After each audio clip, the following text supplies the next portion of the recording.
така, за оваа убава кампања, но и промоција, тоест презентација на извештајот на Меѓаши разговараме со Јана Зенговска.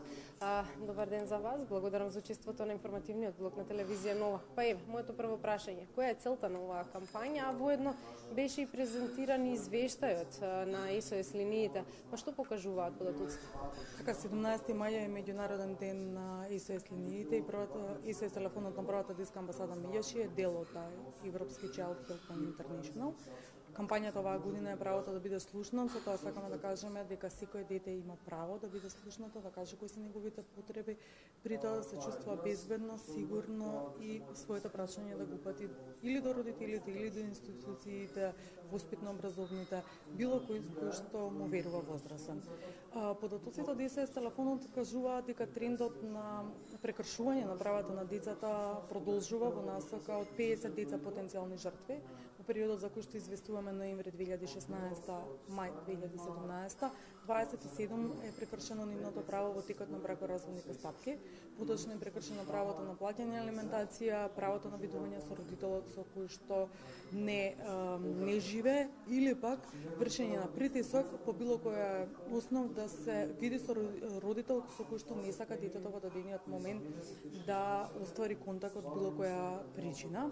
Семејното насилство исто така е значајно, кое што се повторува како тренд. Воедно децата се жртви не само на физичко, туку на психолошко насилство и негрижа и занемарување на дете, кое што негрижат и занемарувањето е исто форма на злоупотреба, кое што е малце поиндиректна, бидејќи под истата подразбира заборавање, немање комуникација со детето, не водење сметка за основните негови потреби, не само физички или биолошки, туку и психолошки потреби.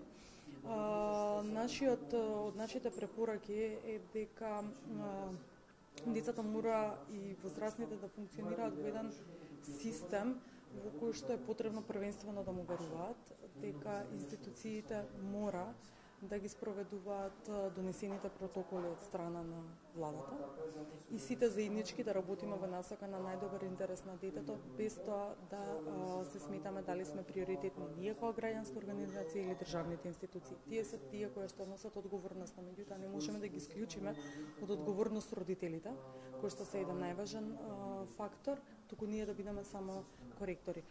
Затоа во самите изјави апелиравме за одговорното родителство, одговорноста која што имаат родителите во насока на гледање на своите деца, приметување на нивните потреби, задоволување на потребите пред се од комуникацијски аспект и заприметивме дека на децата и на граѓаните им е потребна директно советување, не само по телефон, не само преку имейл или социјалните мрежи, во случај кај нас Facebook, туку тие сакаат да добијат директна психолошка помош и поддршка, во некој случај психотерапевтска, и затоа во функција е ставено советовалиштето во првата детска амбасада во светот Меѓаши, кои што можат да се јават и да закажат средба, на која што јас и колегите што сме психолози по професија ќе разговараме со нив за да го подобриме нивниот начин на живот и сакаме да ставиме акцент на важноста на менталното здравје, затоа што сметаме дека е нешто кое што е занемарено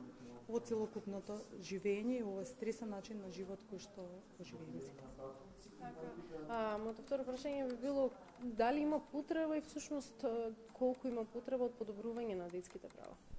Секогаш има потреба од подобрување на детските права. Ние не можеме да кажеме дека како што функционира СОС телефонот или првата детска амбасада во светот Меѓаши 25 години, дека нема подобрување. Има подобрување, има отвореност, меѓутоа во однос на клучни прашања можеби би требало да се оствари некоја поголема соработка на заедничка размена и реферирање на обврските кои што ги имаме како граѓански организации и државните институции за да работиме во насока на најдобар интерес на децата.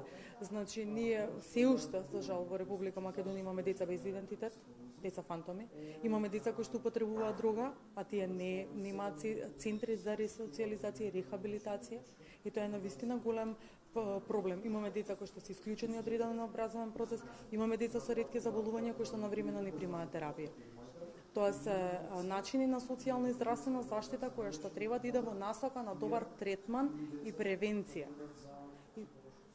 Тоа е едноставно прекршување на права на детето. Ако детето не може да добие лек, што би зборувале понатак. Загрозено му е правото на живот. Така, еден апел за крајна порака.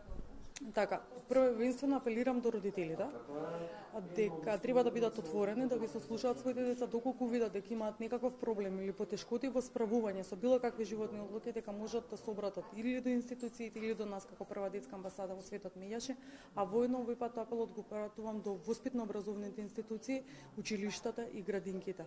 Тие се одговорни. Наставник и воспитувач е одговорна професија и местото за превенција почнува од училиште. Благодарам.